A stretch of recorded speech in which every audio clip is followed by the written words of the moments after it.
No mail-order bride lasted 1 week with the mountain man until the Chinese one refused to leave. That was the talk in Bitterroot Ridge, whispered at church pews, muttered behind saloon doors, scrawled in crooked letters on the back of a whiskey bill. They said he was cursed, that no woman could stay in that cabin past 7 nights without screaming to be taken back down the mountain. But then she came, small, silent, and foreign, and when the week passed, she stayed. Why didn't she run like the others? What did she see in the man they all feared?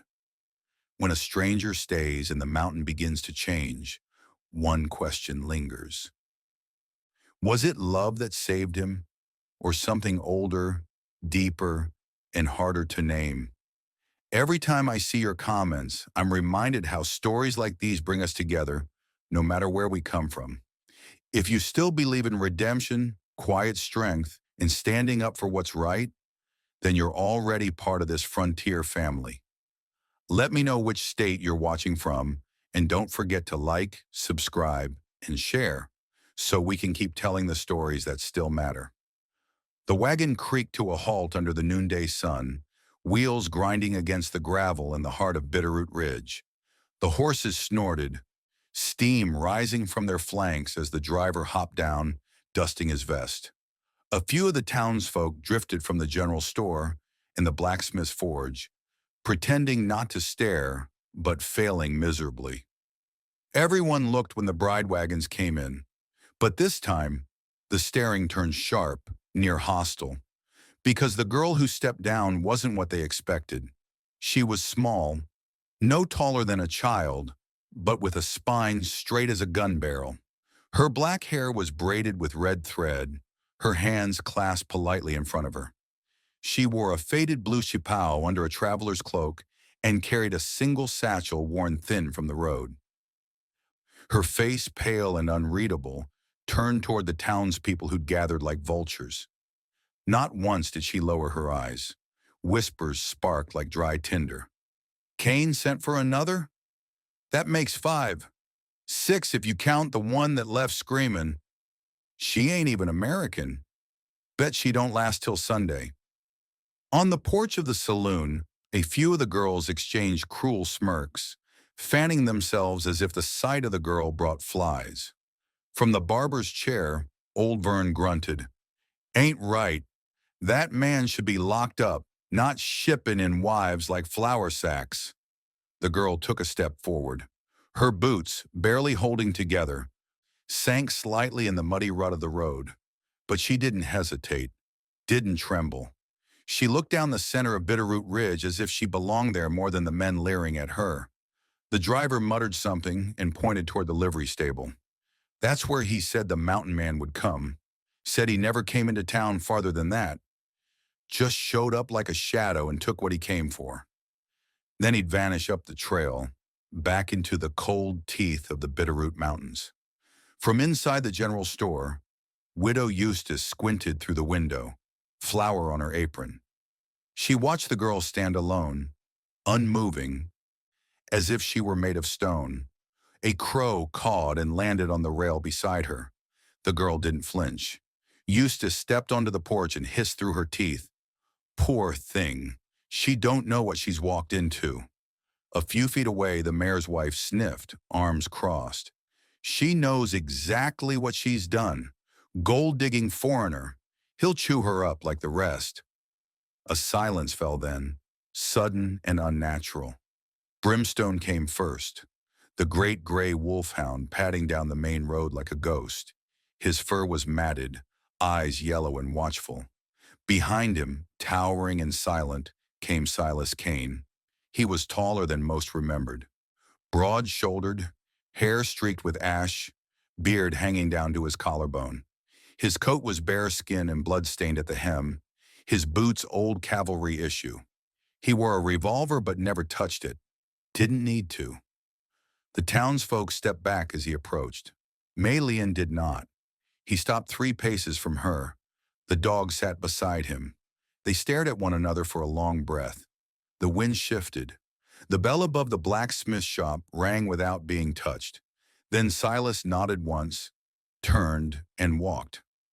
Mei Lien followed without a word, and Bitterroot Ridge watched them go, already counting the days till she ran screaming back down the trail.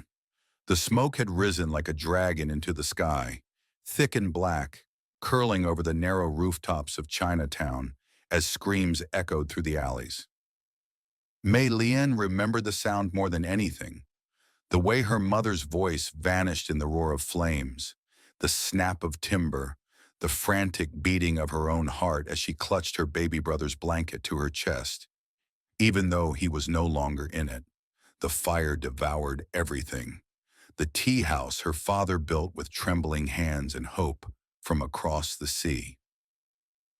The porcelain cups her mother polished every morning until they caught the sun.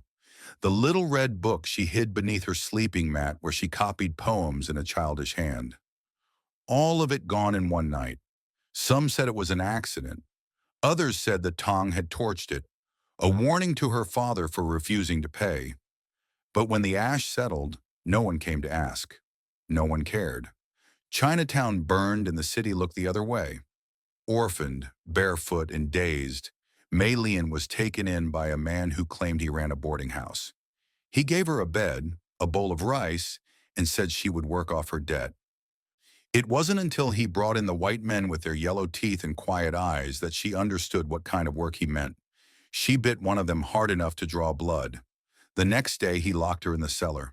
It might have ended there, but the world cracked open again, this time with light instead of fire. A woman came, American, silver-haired, dressed in a plain black dress with a silver cross around her neck. She was called Mrs. Adeline Bishop, a widow missionary who worked in the alley schools. She came for the younger girls but took one look at Mei Lien and said, "No child of God belongs in a cage." Mrs. Bishop smuggled her out in a flour sack. They lived in a tenement above a church for months. Mei Lien sewed buttons, scrubbed floors, and learned to speak soft English. Mrs. Bishop gave her new clothes, taught her to read simple verses, and once when Mei Lien woke up screaming from the fire again, the woman rocked her without a word. But time ran out, as it always did. The church lost funding, and Mrs. Bishop fell ill.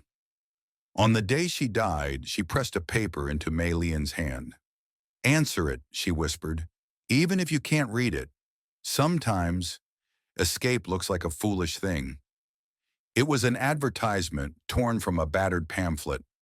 Mei Lien could read none of the English words, but she recognized the address.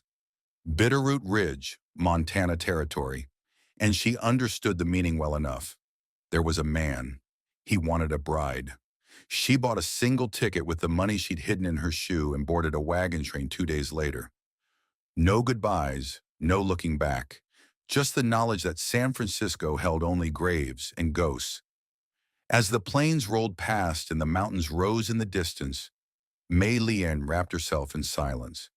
She didn't know the man's name, didn't know if he was cruel or kind, but she knew this: he was far from Chinatown, far from fire, and for that, she would walk into any wilderness.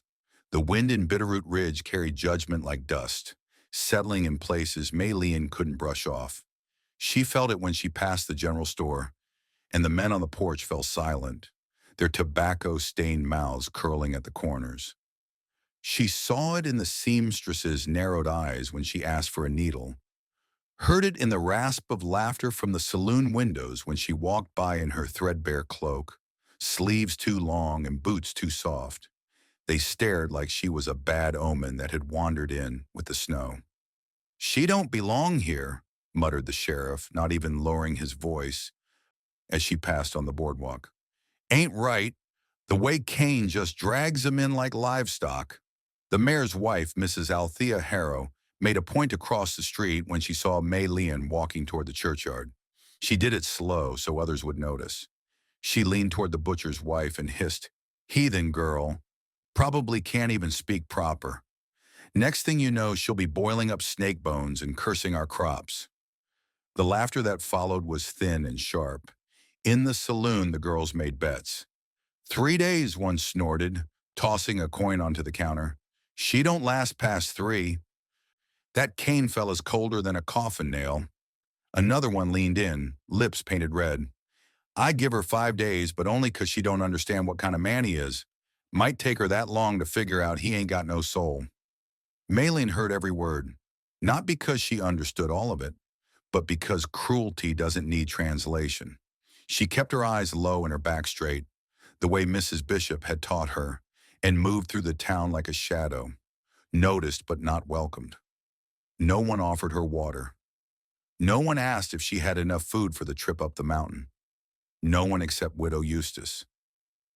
The old midwife found her waiting near the livery stable again, sitting quietly with her hands folded in her lap as the wind picked at her braid.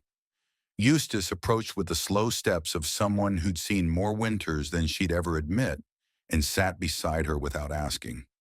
You don't speak much, do you? Mei Lien looked up, unsure whether it was a question or a warning. Eustace studied her face with a sharp eye, the kind that had delivered babies and diagnosed death. You're not the first, she said, voice like pine bark. He sent for others. Some left with broken bones. One just disappeared. Mei Lien didn't flinch, just listened. He don't talk, don't drink in town, don't pray. He lives with ghosts, girl. You understand what I'm saying? Mei Lien looked down, then met the woman's gaze. Slowly she nodded. Eustace tilted her head, surprised. You're not scared of him, are you? Another nod, but slower, weighted with something else. Not fear, resolve. Eustace leaned back, arms folded. Either you're the bravest thing I ever saw, or you're not quite right in the head. Either way, you're different. She stood, brushing off her skirt. Well, if you change your mind and run, head north past the big cedar. My place ain't much, but it's warm. And I won't turn you away. Mei Lien watched her go, said nothing. But in the center of her chest, something warm stirred, a flicker in the cold. The town, for all its wagging tongues and tight circles, had left her alone. But not entirely, and that, she thought, might be enough. For now. The sheriff tipped his hat and muttered something under his breath, but Silas Cain didn't slow his stride. He never did. He moved through Bitterroot Ridge like a storm cloud, solid and dark and indifferent to the men who parted for him, like wheat before a scythe. The sun caught on the steel buttons of his coat, though most of it was hidden beneath a weather-beaten duster caked with pine needles and dried blood at the hem. His boots were thick, stitched high, and so old they creaked with every step. A wide-brimmed hat shadowed most of his face, but his beard was unmistakable, gray-flecked and wild, like he'd carved it himself with a hunting knife. Brimstone padded at his heel, the wolfhound silent, massive, with fur the color of iron and scars like old maps drawn across his flank. The dog's golden eyes scanned the gathered crowd without fear, without favor. He'd been raised on meat and menace. Mei Lien stood just beyond the livery. Small as a breath in winter, her hands were folded in front of her again, her face unreadable, but her eyes fixed squarely on the man approaching. She did not move. Cain stopped a few feet away, his face unreadable. He looked at her, long and hard. Not the way the men in the saloon did, not the way the mayor's wife did either. No disgust, no heat, just scrutiny. Like she was a stone in the river and he was deciding whether to let it be or dig it up. The sheriff cleared his throat, nudging the brim of his hat higher. She's yours, Cain. Paperwork's done. Silas didn't look at him. He grunted, just once, deep and low. The sheriff stepped back. The townsfolk watched from porches and alleyways, behind curtains and barrels. No one said anything, not now, because no one spoke to Cain unless Cain spoke first. Brimstone sniffed the hem of Mei Lien's cloak, then sat beside her. A quiet gesture, but a clear one. Silas turned. Mei Lien followed. They left the town the same way they'd come, without words, without ceremony, just boot steps and paw prints in the hard dirt road. The wagon driver spat into the dust behind them and shook his head. The trail to Cain's land twisted high into the pines, narrowing until even the hooves of a mule had to watch their place. Mei Lien said nothing as they walked. Her feet blistered. Her hands trembled once, when the wind picked up and the branches whispered in a tongue only trees knew. But she never asked how far, never asked for rest. Hours passed. When they reached it, the cabin seemed carved from the mountain itself. Stones for walls, thick logs for the roof, the windows shuttered with slabs of dark oak. Smoke drifted from the chimney in a thin gray line. An axe was buried deep in a stump by the door. No flowers, no path, just the hard, quiet breath of wilderness all around. Silas opened the door. Brimstone went in first, then Silas stepped aside, just barely, to let Mei Lien pass. She did. Inside it was dim and still. A fire burned low. A table stood in the corner, scarred and heavy. A single cot rested against the far wall. Shelves lined with jars and traps and books she couldn't read. He pointed to a pallet of furs beside the hearth, then to a small cupboard with dry goods. Rules unspoken. He moved to the far side of the room, sat in a creaking chair, and began to sharpen a knife with slow, deliberate strokes. The sound rasped like stone on bone. Mei Lien knelt beside the fire. She warmed her hands and said nothing. Outside, the wind howled like a warning. Inside, two strangers sat in silence, the mountain between them. The first morning came cold and white. Frost rimed the inside of the cabin windows, and Brimstone's breath puffed in soft clouds as he curled near the hearth. Mei Lien woke on the pallet of furs with her hands tucked beneath her chin and her eyes fixed on the rafters above. Silence stretched across the space like a wool blanket, thick, heavy, stifling. Silas was already outside, splitting wood with slow, brutal rhythm, the thunk of axe to pine echoing across the slope. No rooster crowed, no church bells rang. Only the mountain spoke, and it spoke in hushes. By the time she rose and dressed, he had left a bucket of water near the hearth and a crust of cornbread on the table. Nothing more.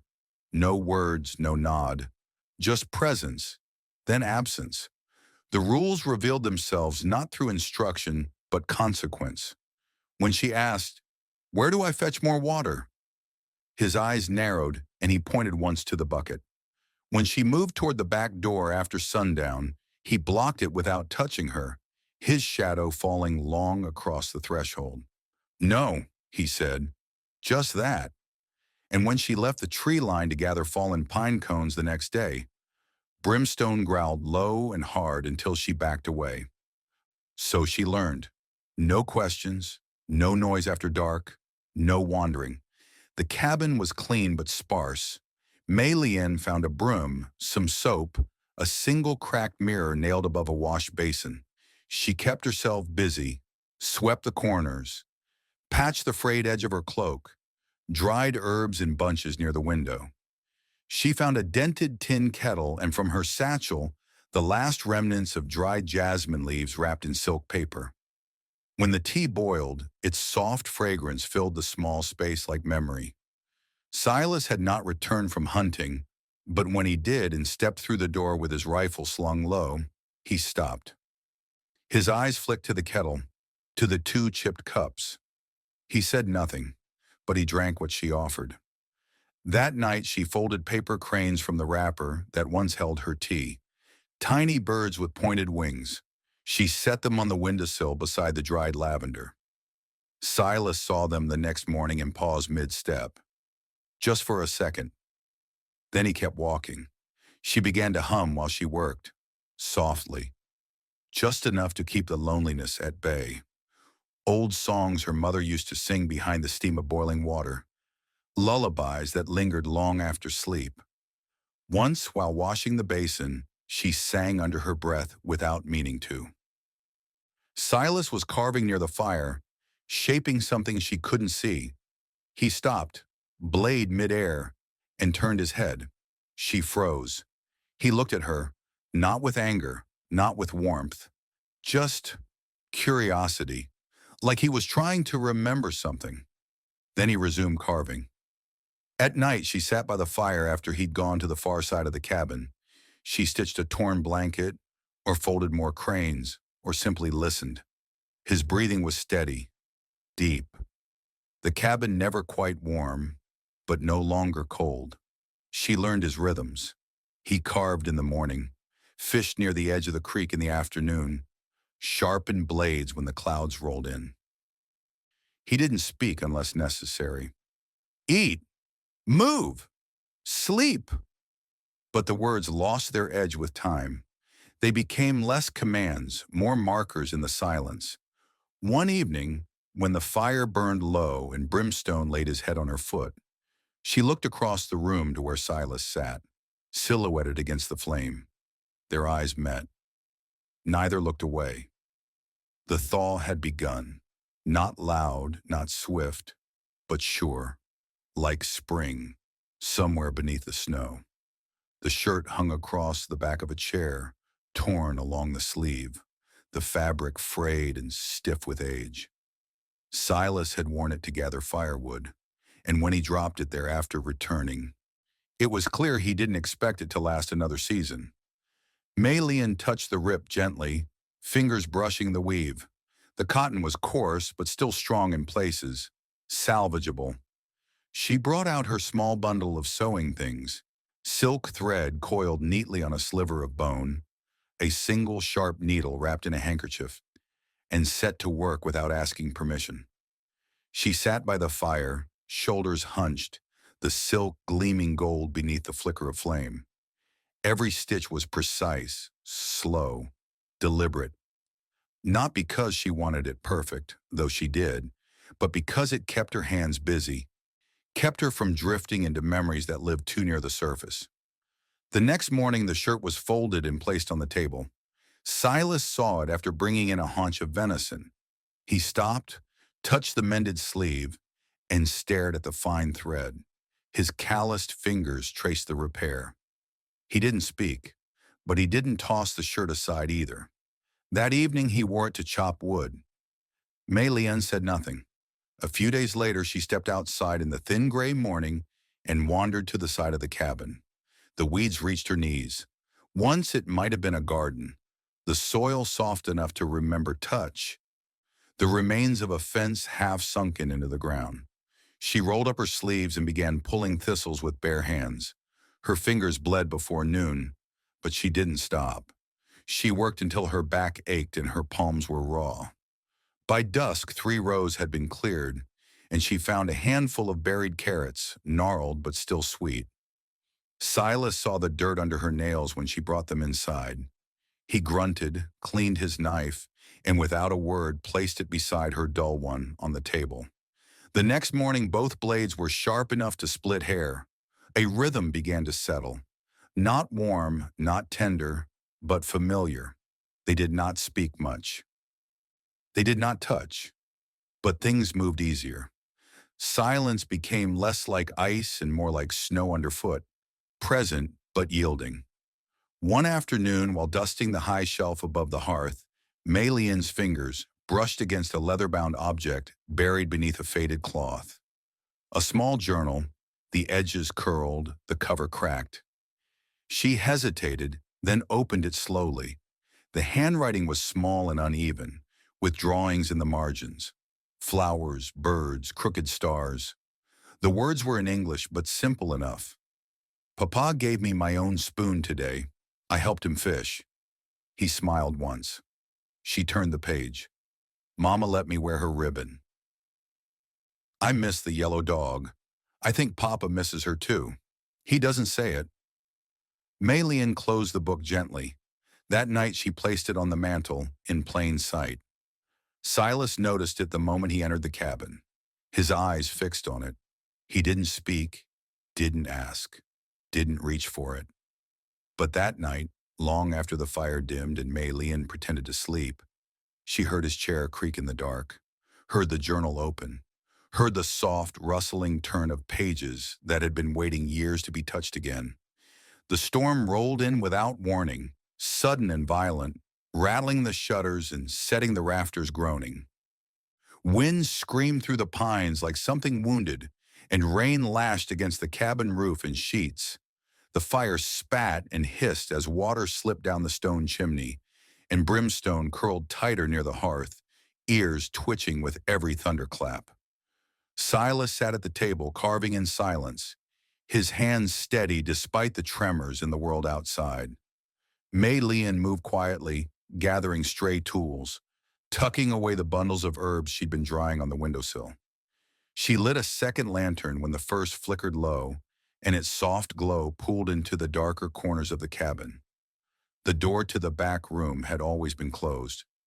Not locked, just untouched. There was no need for her to go there, until the storm drove her to check for leaks. She opened it carefully, slow enough not to startle the dog. The hinges creaked, and the scent of old wood and iron drifted out. Inside, the room was small. Dust-laced air clung to the walls. A few crates were stacked neatly, tools hanging on hooks, and in the far corner, beneath a tattered wool blanket, was a trunk, black, iron-bound, and locked tight with a rusted clasp. She stepped toward it. Brimstone growled. The sound was low, but unmistakable. Not a warning of danger outside, but of boundaries inside. Mei Lien froze. Her eyes met the dog's. He didn't rise, but his body was tense, unmoving, a sentinel bound by duty. She backed away slowly, hands raised in silence. Later, after the worst of the storm had passed, when the thunder moved deeper into the valley and the wind fell to a restless whisper, Mei Lien stood at the window, her eyes drawn to the shadows flickering across the floor. The journal sat untouched on the mantel. She turned to Silas, who hadn't spoken in hours, and asked in a voice barely louder than the fire, "Was she yours?" Silas stopped carving. His hand hovered above the wood. He didn't look up. "The girl," Mei Lien said. "In the journal." He set the carving knife down. The silence stretched until it felt like something might snap. He stood, walked to the shelf, and without a word took down the bottle she hadn't seen him touch in weeks. It was only half full. He uncorked it with a twist of his wrist, drank long, and grabbed his coat. He didn't speak, didn't look at her, just opened the door and stepped into the rain. Mei Lien stood at the threshold, watching him vanish into the storm, brimstone unmoving at her side. He didn't take a lantern, didn't take his rifle, only the bottle. She waited a long time. The door left ajar, rain seeping in around her bare feet, thunder growling somewhere in the east. But she didn't close the door. She let it stay open, just in case he wanted to come back in from the dark. And the locked chest in the back room sat silent, holding whatever pieces of him he hadn't spoken aloud. The knock came at midday, hard and sure, cutting through the quiet like a split log.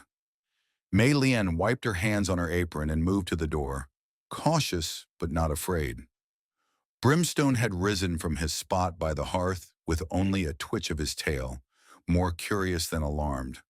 When she opened the door, the wind pushed in behind a woman wrapped in a heavy wool cloak, cheeks ruddy from the climb, boots caked in mountain clay.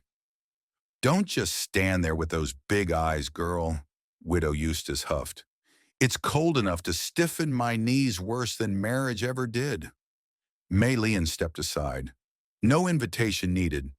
The old woman stomped the snow from her boots and pulled a bundle from her satchel. "Rosemary sage and licorice root. Winter's coming mean this year, and I don't want either of you coughing yourselves into the grave." Her eyes swept the cabin as she spoke. She noted everything without appearing to.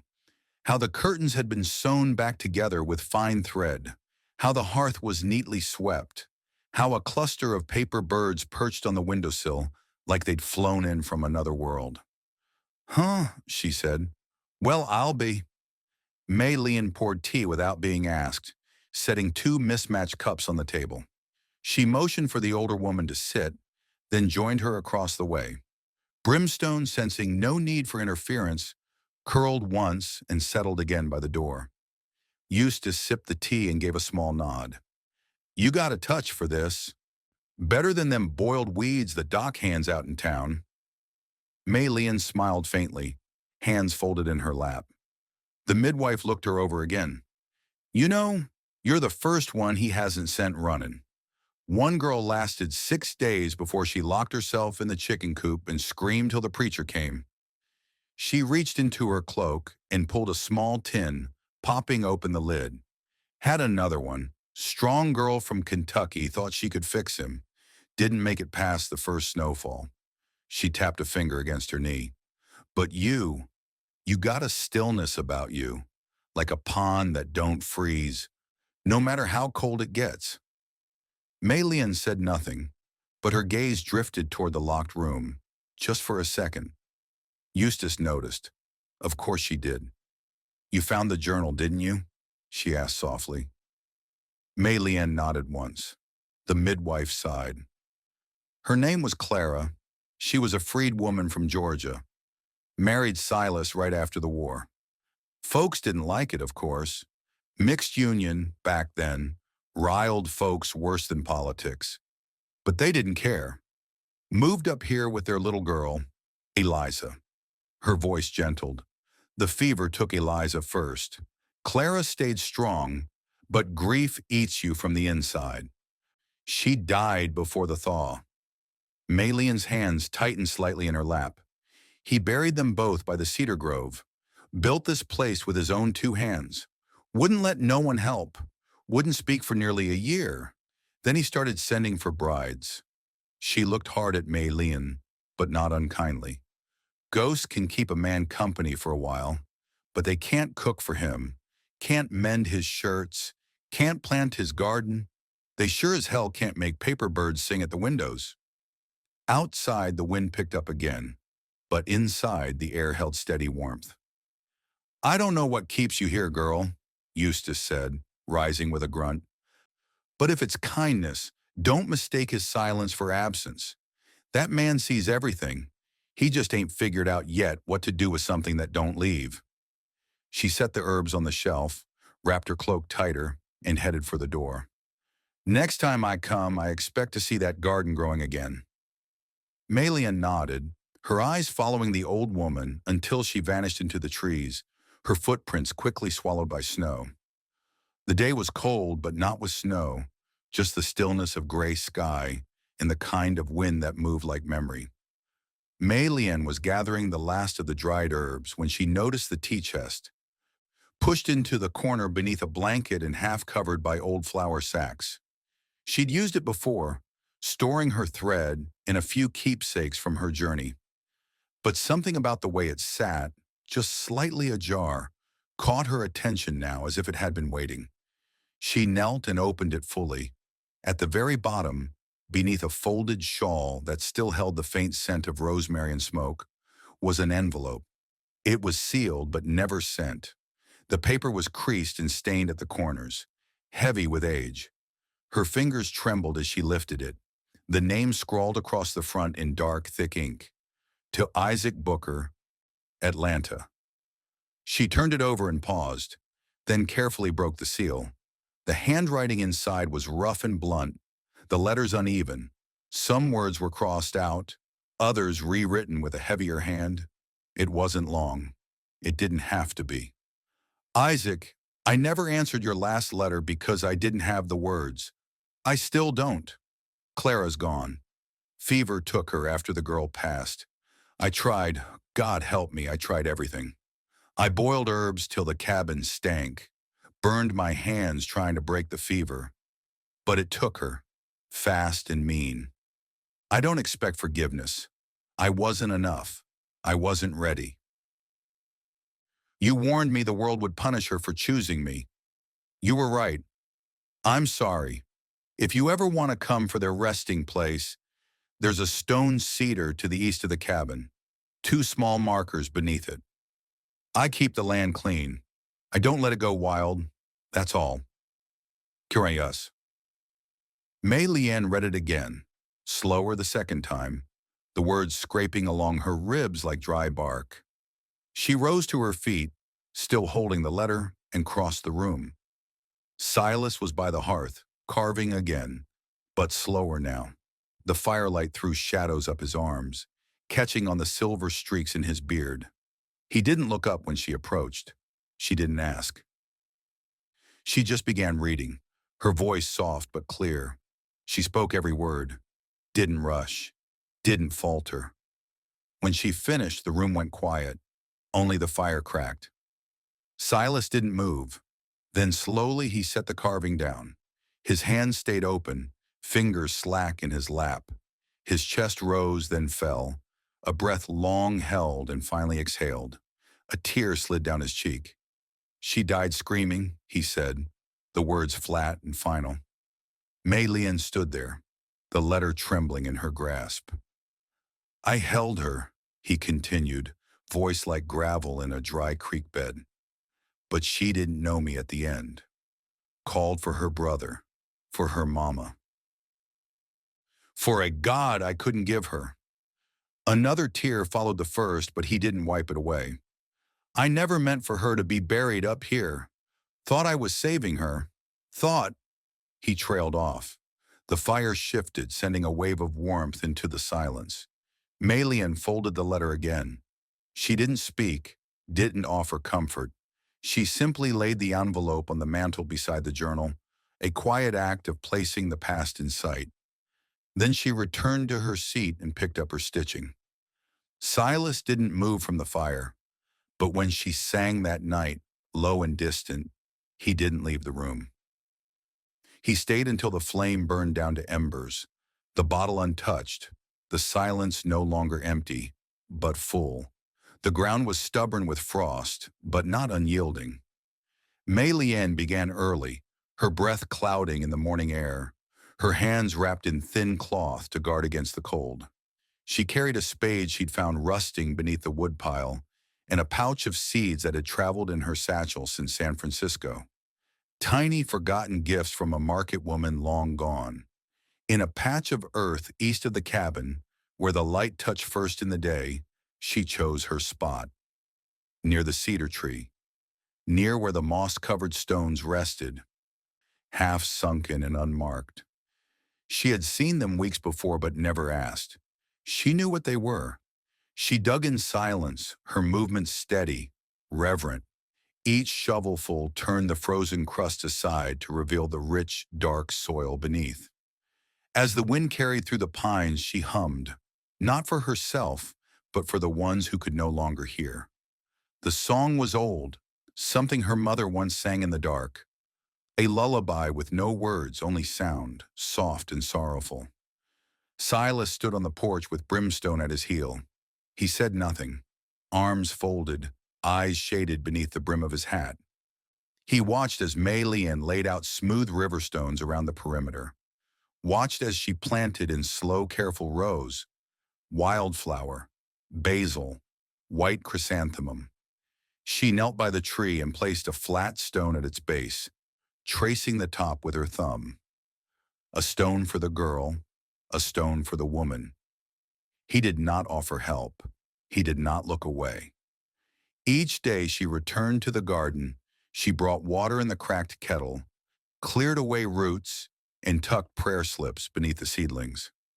Little bits of folded paper with quiet things written on them in Chinese. Wishes, apologies, names. She never explained. He never asked. The thaw came slowly. Sunlight lingered a bit longer each afternoon. The cabin felt less like a tomb and more like a shelter.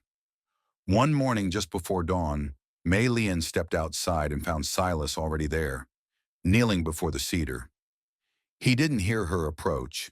In his hands was a carving, small and simple, no bigger than a cup, but carefully shaped. It was a little girl, standing straight with her arms at her sides, eyes closed as if in sleep.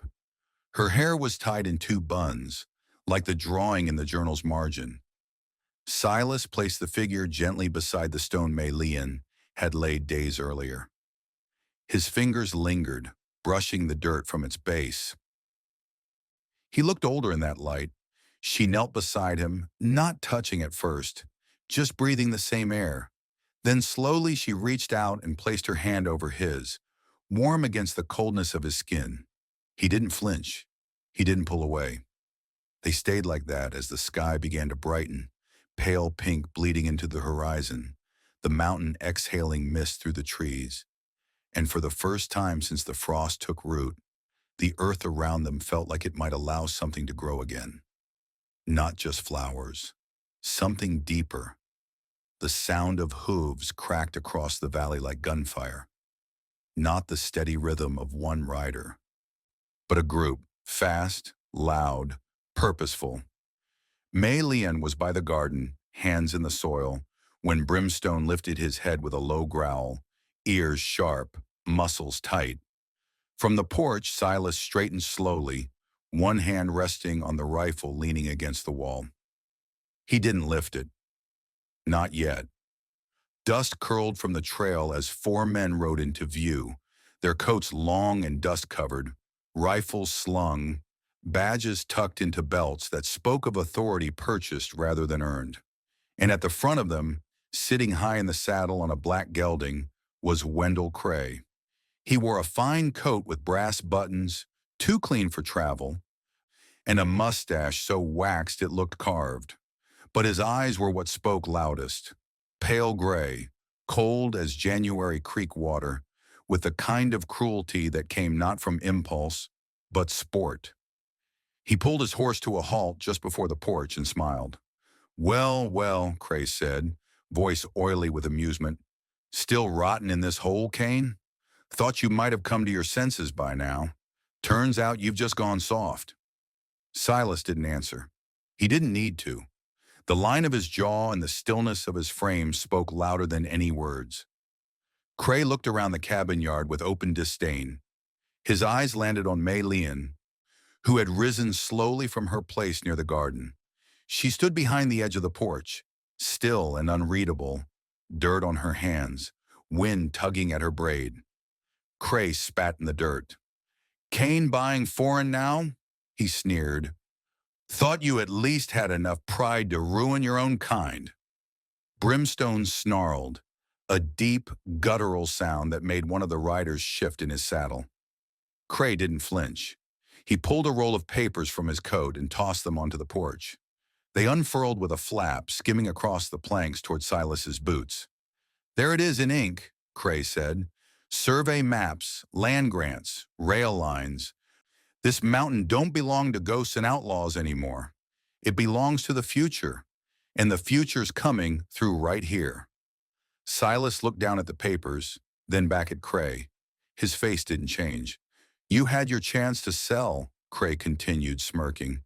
"Offered you more than your ugly little rock was worth. You gave me a busted jaw instead. This time, I don't need your say-so." He turned his gaze back to Mei Lien, eyes narrowing. "She legal?" he asked. "I don't see no papers. Cain, you harboring a trespasser, or just making up your own laws now?" Still no answer. Cray leaned forward in the saddle, voice lowering. "They'll hang a man for less than harboring one of her kind, and I'll smile while they do it." Silas stepped down from the porch, slow and deliberate. No rifle, no words, just the weight of his presence, heavy as stone. Cray's smile faltered. Not much, but enough to notice. He pulled back on the reins. "This ain't done," he said. "You can build your garden and carve your dolls, but the world's moving, Cain. You stand in the way. You get buried with it." Then he turned, kicked his horse, and rode off with his men, their dust trailing behind them like smoke after a shot. Silas stood there a long time, eyes fixed on the empty trail. Mei Lien stepped forward, her fingers brushing his. Still, no words. But something had changed in the wind. Something coming. Something not willing to be ignored. The sun was high and mean when Wendell Cray returned. Not with papers this time, but with the law strapped to his side and the town behind him. He rode in slow, smug as a fox in the henhouse, reins loose in one hand and a folded document gripped in the other. The sheriff followed on a brown mare, his badge dulled with dust and disuse, his face unreadable but not surprised. Mayor Harrow came too, plump in his cream-colored vest, wiping sweat from his forehead with a lace handkerchief, already nodding before a word was spoken. They gathered in front of the general store. The townsfolk followed like sheep, keeping to the edges of the boardwalk and leaning close to catch every word. It wasn't every day the mountain came down to meet them, and it wasn't every day that a woman like Mei Lien was at the center of it all. Silas stood beside her, arms crossed, face blank. Brimstone seated at his feet with eyes locked on Cray. Cray dismounted slowly and handed the folded sheet to the sheriff, speaking loud enough for every ear in town. Section 6, gentlemen. Of the Chinese Exclusion Act, he declared, like a schoolboy proud of memorizing a passage. Illegal for Chinese laborers to enter or remain without proper registration. Illegal to harbor them. Illegal to marry them. Illegal to shield them from federal removal. He looked at Mei Lien like she was a crate marked contraband. She don't have papers, Cray said, turning to the sheriff. No certificate, no record, no reason to be here, which makes her property, and if she's not his, then she's the government's, or mine, depending how you read it. The sheriff looked down at the paper, then up at Silas. He shrugged. Law's law. Mayor Harrow adjusted his waistcoat. Ain't saying we want trouble, Cain, but you've stirred up enough of it before. Maybe it's time to let this one go, for the good of the town. Cray smiled all teeth. Give me the land, Cain, and she walks free, quiet and easy. No rope, no shackles, just a train ticket back to wherever she came from. Mei Lien stood without flinching, hands at her sides, her gaze unwavering. She had faced flames, faced cages. This was no worse. Only one voice broke the silence. You ought to be ashamed, every one of you, Widow Eustace snapped, stepping forward with her cane tapping the dirt. She's done more good with her bare hands than you lot have in a year of Sunday prayers and gossip. This ain't about law. This is about hate dressed up in ink and paper. Cray rolled his eyes. Step aside, old woman. But before he could take another step, Brimstone rose, a slow, smooth motion, muscles taut beneath his coat, lips peeling back over yellow teeth. The growl started in his chest, low and steady, like the mountain itself had taken a breath. Cray froze.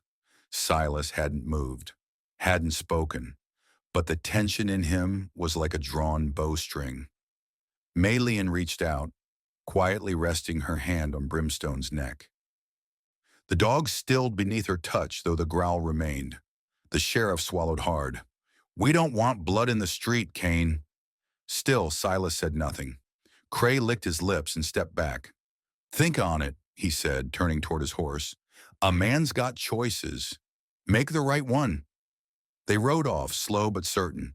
No victory yet, but the threat had teeth now. As the dust settled, Widow Eustace turned to Silas. They'll come again, she warned, and next time, they'll come ready. Silas looked down at Mei Lien. She did not look afraid. Neither did he.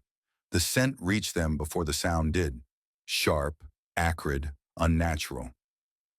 Mei Lien stood at the basin, rinsing herbs by lantern light, when Brimstone rose with a snarl low in his throat.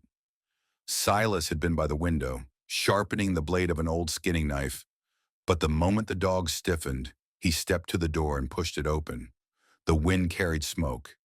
He didn't speak, just moved fast, faster than Mei Lien had seen him, gathering the rifle, grabbing his coat, eyes scanning the ridgeline beyond the trees. Orange flickered where it shouldn't. In the lower pines down near the hollow, flames danced like devils, small at first but spreading fast. Fire set with intention, not lightning, not accident. Cray. Mei Lien didn't need words. She bolted for the back room, grabbing the small satchel where she kept her thread, her journal, and the carved crane Silas had made without knowing she'd seen. Brimstone barked sharply as the trees began to glow.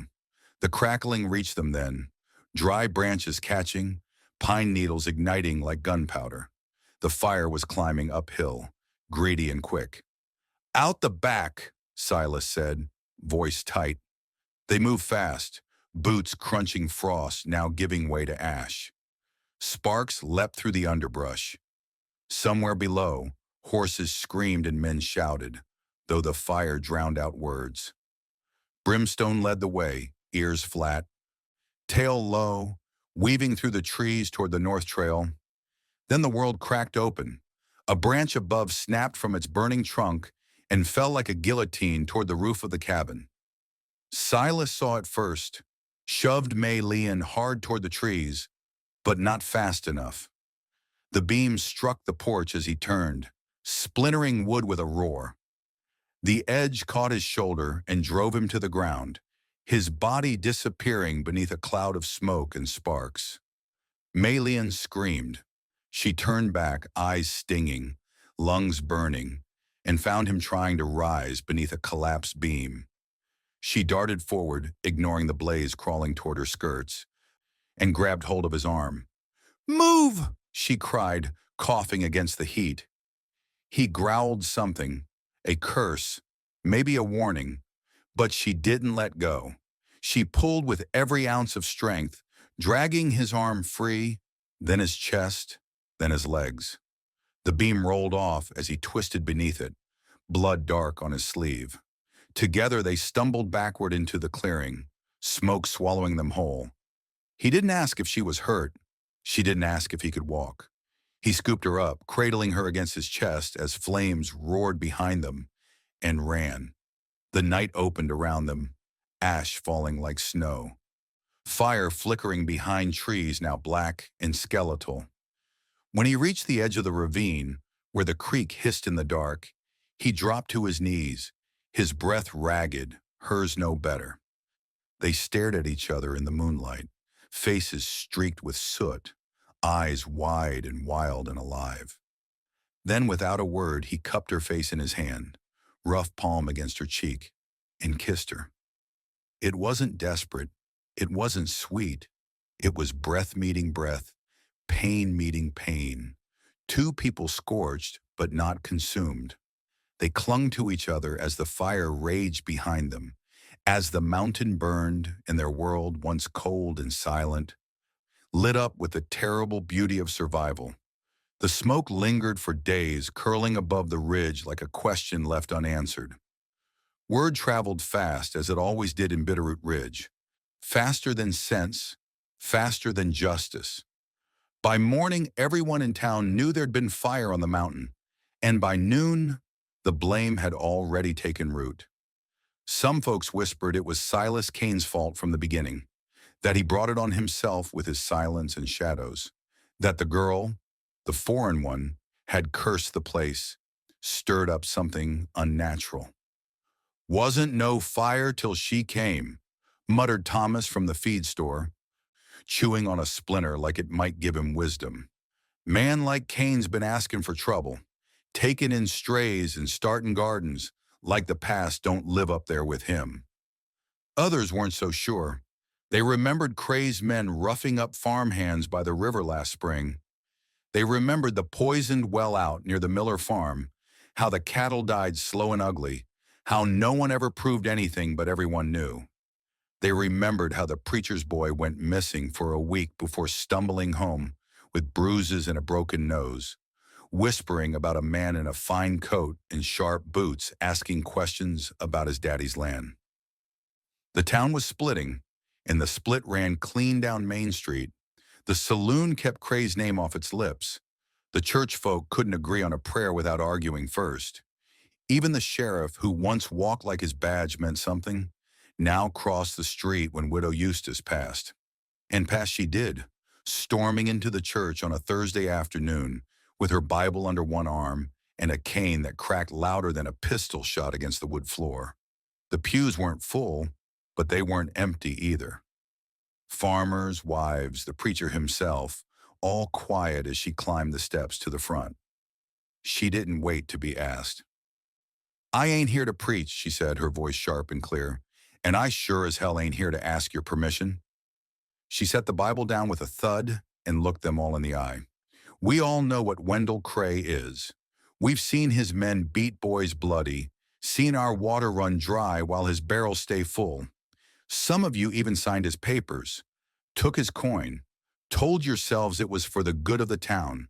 But now that Cain's standing in his way, you act surprised when fire shows up in the trees. The preacher shifted uncomfortably. The baker's wife looked down. Eustace raised her cane. I don't care if you like Silas Cain. I don't care if you like that girl. But I do care what kind of people we're fixing to be. You think angels always show up wearing white? With perfect English and clean hands? Because let me tell you, sometimes they come quiet, with burnt sleeves and eyes that have seen too much. She paused, the silence heavy as a hymn. We don't pick the color of our angels, but we better stand with them when they show up, or we might not deserve them when they bleed for us. No one applauded, but no one left either. Outside, the clouds thickened over the mountains, the sky dark with more than just rain. The storm was coming. And the town had yet to decide which side of the fire they stood on. The sun had barely broken the edge of the horizon when the town gathered. It wasn't official business, not by law, but Cray had made sure the word spread fast and wide. Town hall, first light, decisions to be made. Folks came with folded arms and guarded eyes, wrapped in coats and uncertainty. The air hung thick with smoke from the night before, the scent of pine and ash still clinging to the eaves. Cray stood at the front with confidence too large for the room, his polished boots scuffing the church floor. Borrowed for the occasion, since the town hall had no room left for the weight of what was about to unfold, he wore his smugness like a medal, one hand gripping a stack of yellowed papers, the other resting comfortably near the holster at his hip. This here, he began, lifting the sheaf of documents for all to see, is the law. He paced like a preacher, slow and deliberate. Survey records, land claims, property statutes, all duly processed, signed, and notarized by men with authority you don't get by hiding in the woods and carving dolls. A few murmurs rippled through the pews, some in agreement, others in doubt. Cray pressed on. Silas Cain has no rightful deed to that land, hasn't paid tax on it, hasn't built a proper road. And as for the woman, she ain't documented, and by federal statute, she's not permitted to reside. He turned, waving the papers. This is justice, folks. Cold and hard. Either he hands over the land, or the government will come take it, and it won't be kind when it does. At the back, the preacher frowned, but said nothing. Widow Eustace sat beside him, arms crossed tight, jaw set like iron. Silas stood near the front, unarmed, silent.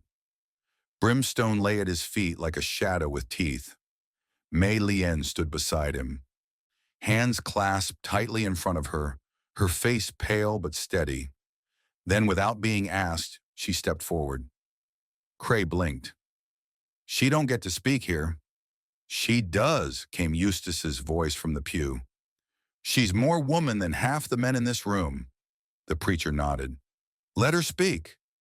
Cray sneered but didn't stop her. Mei Lien pulled a folded paper from her satchel.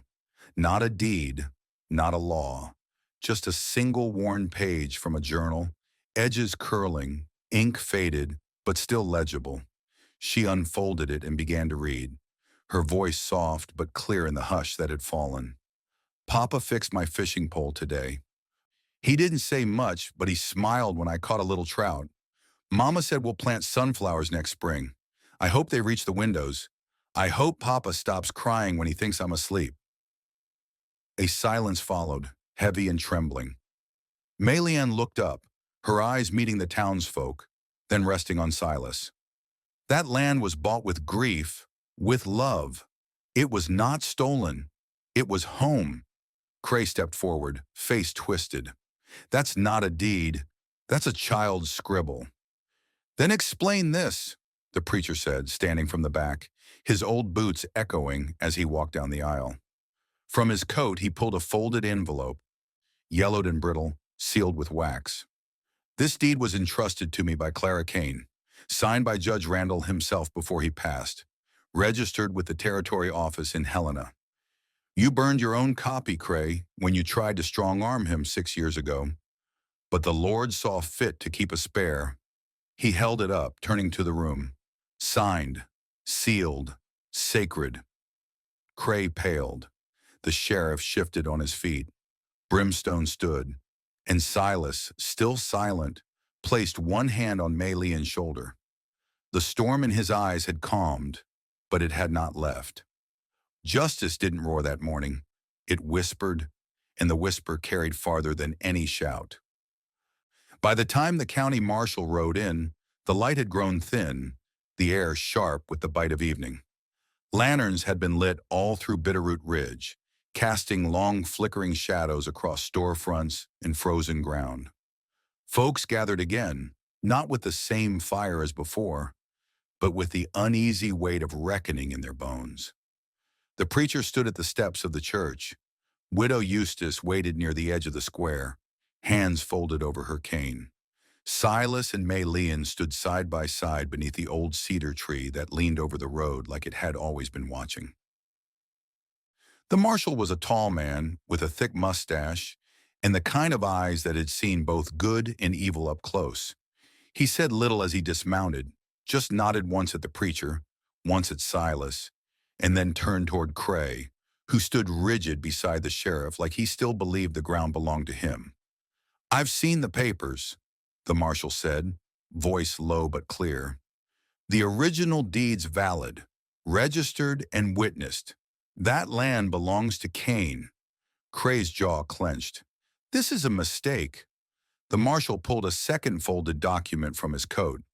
"And this," he added, "is a warrant for your arrest for attempted arson, unlawful intimidation, and tampering with territorial land records." Cray's face lost what little color it had.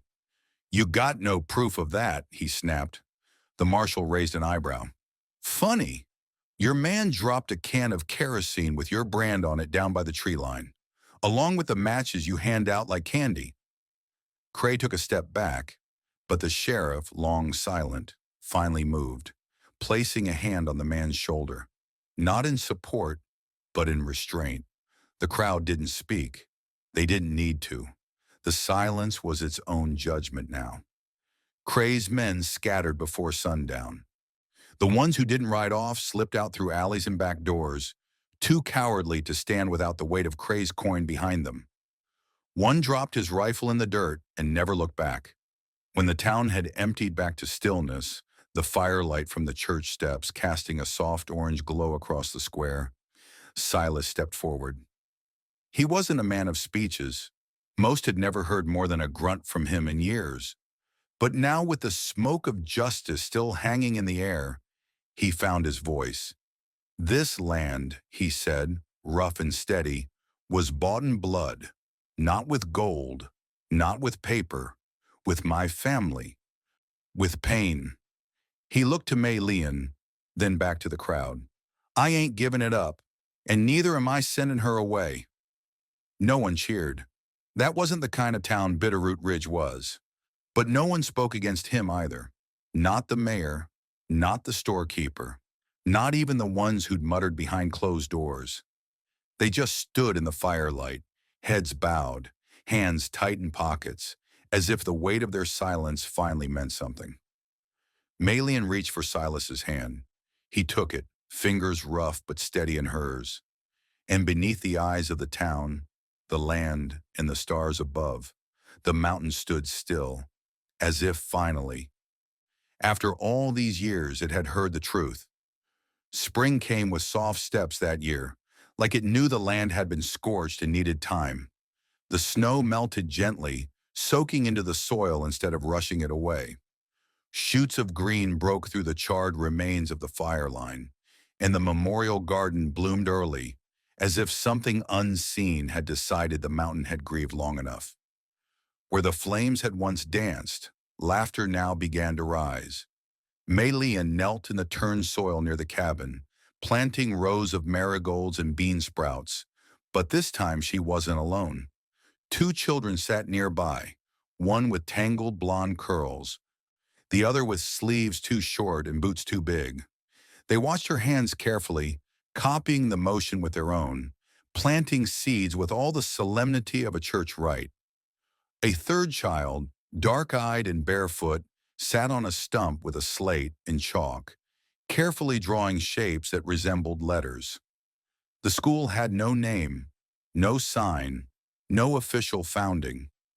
It began the day a boy from the edge of town wandered up the trail looking for food and left with a loaf of Widow Eustace's bread and a primer in his hand. Words spread the way good things sometimes do, softly like mist. By summer, 5 children came each week, then 9. Some were orphaned, some just forgotten. A few were not truly children anymore, but neither were they welcome in the saloons or fields. Mei Lien took them all. Silas built benches out of the fallen cedar logs. He didn't say much, but he worked with a quiet rhythm that spoke its own language. He carved initials into the corners of the seats, sometimes matching the ones he found scratched into the edges of the children's slates. He mended boots and coats and fashioned a rack for satchels outside the cabin door. When it rained, he stretched oilcloth overhead and rigged a gutter from a hollowed branch. Brimstone, gray with age now, lay near the garden, watching the children with one eye open and one ear twitching. He no longer growled when someone approached. He simply watched, like a guardian made of earth and fur and patience. Widow Eustace came every Thursday, carrying baskets filled with bread, jam, sometimes even hard cheese wrapped in wax. She never lingered, but the children always ran to her, hugged her knees, called her Granny Eustace, with sticky fingers and bright eyes. She left with a nod to Mei Lien and a rare small smile for Silas, and the townsfolk came too, not all at once, not loudly, but they came. A mother from the north pasture brought her youngest to learn letters. The tanner's apprentice came in the evenings, pretending to fix a broken strap but staying to listen as Mei Lien read aloud. Even the preacher stopped by, offering old hymnals and unused chalk. He stood in the doorway for a long time before saying, "You've done something good here. God doesn't always use churches." Mei Lien bowed her head. "We try." The cabin, once a place of mourning, now breathed with new life. Dandelions dotted the path. A rope swing hung from the tallest pine. The journal on the mantel now had a new entry in another hand, one that said simply, "Today I taught someone how to say hope." They smiled. And every evening, as the sun dipped behind the ridge, Silas would stand on the porch with Mei Lien, watching as the children walked down the trail, laughing, singing, the sound of something healed rising into the trees. They didn't need to say what it was. They already knew. The cabin no longer creaked with loneliness. It breathed. In the mornings, sunlight spilled through the curtains Mei Lien had stitched by hand, casting soft light on the shelves, now lined with jars of preserved berries, bundles of dried herbs, folded quilts, and tiny wooden carvings that didn't belong to the past. They belonged to the present, and the present was full. A child's laughter burst from the garden, high and wild, chasing the tail of a butterfly through rows of tomatoes and snap peas. He was small, sturdy-legged and fast, with his mother's dark eyes and his father's quiet stillness.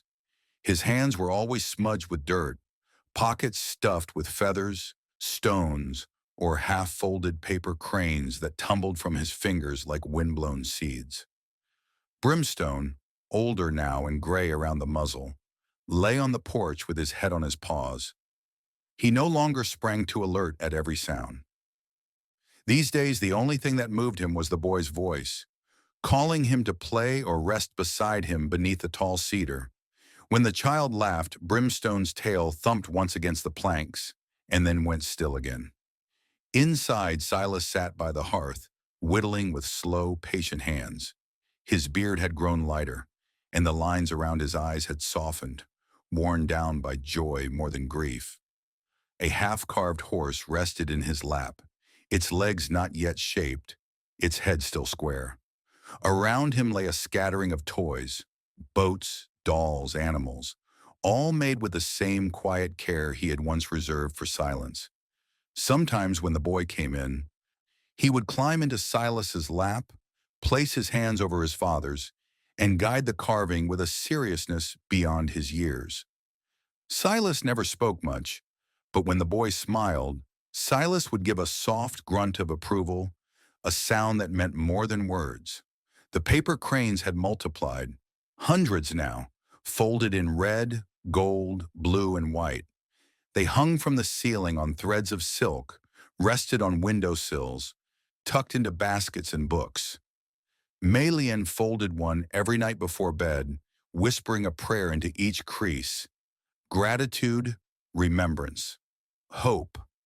That evening, as the lantern burned low, Mei Lien sat at the table, ink-stained fingers gliding across the pages of a new journal. The cover was smooth pine, carved by Silas and etched with her name. Her writing was gentle, steady. She wrote of the first child who dared speak aloud in class, of the woman who learned to write her own name at 42, of widow Eustace, now slower in her steps, who had entrusted Mei Lien with her midwife's satchel, saying, "You've got the hands for it." She wrote of seedlings and snowfall, of the silence between her and Silas that had once meant distance, but now meant understanding. Outside, the wind rustled through the trees, carrying the scent of pine and fresh earth. The boys' laughter drifted in from the garden. Brimstone stirred only slightly. Mei Lien looked up, listening. Then she dipped her brush one last time, signed her name, and closed the journal. She walked to the open door, felt the night air kiss her face, and whispered to the wind, "I stayed.